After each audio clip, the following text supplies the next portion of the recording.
In early 2020, Europe fell silent. What began as a health emergency quickly transformed into one of the deepest economic recessions in modern history.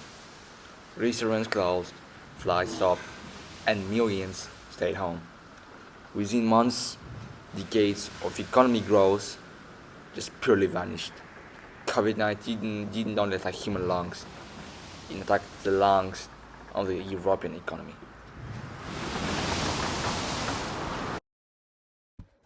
The numbers tell the story of devastation.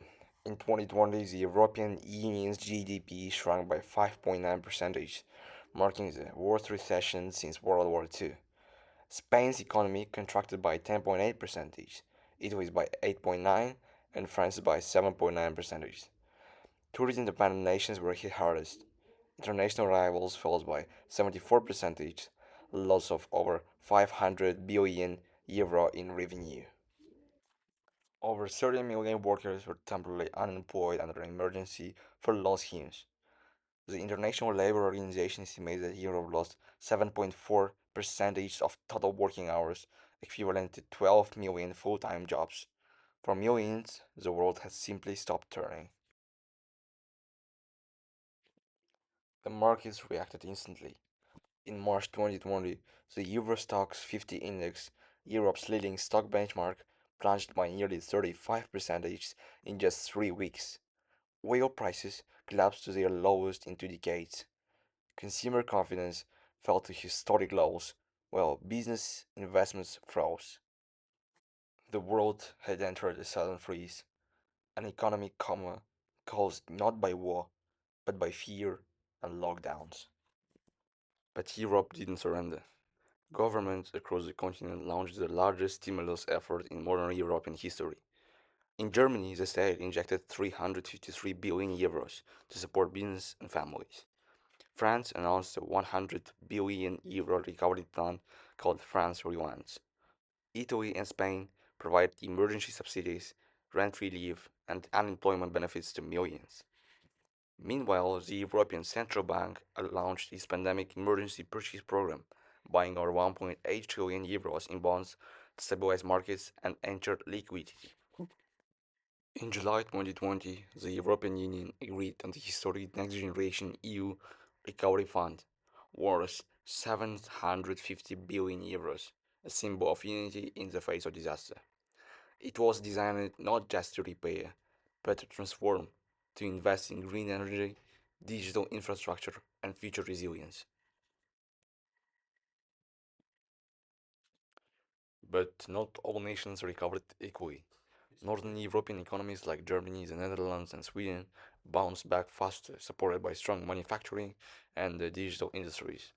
Southern nations like Italy, Greece, and Spain remained behind, burdened by fragile public finances and dependence on tourism. Unemployment in Spain reached 15.5%, while youth unemployment exceeded 30%. In contrast, Germany's jobless rate stayed below 6%, showing how economic structure defined resilience. The crisis exposed Europe's hidden fault lines between north and south, rich and poor, industrial and touristic. As the pandemic eased, another challenge emerged: inflation. Supply chains were broken, shipping costs skyrocketed, and the energy prices rose dramatically. By the end of 2021, Eurozone inflation climbed to 5%, the highest in 30 years. The very medicine that saves the economy, cheap money and massive spending, began to create new side effects: rising debt and the threat of long term price instability. By 2022, the European economy began to brace again. GDP rebounded by 5.3%, though not evenly across all nations. Investments in digitalization and renewable energy gained momentum. Remote work became a new norm. By 2023, nearly 30% of European employees worked from home at least once a week. The pandemic accelerated what might have taken a decade: the shift to a digital and low carbon economy. Euro's focus turned from survival to sustainability.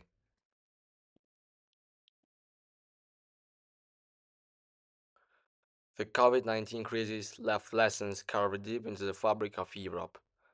It showed that globalization makes us interconnected, both in risk and in recovery.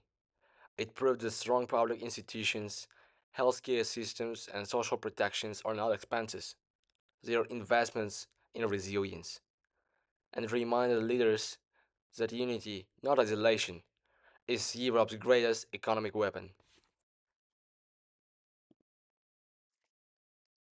The pandemic may have shattered economies, but it also rebuilt our sense of solidarity.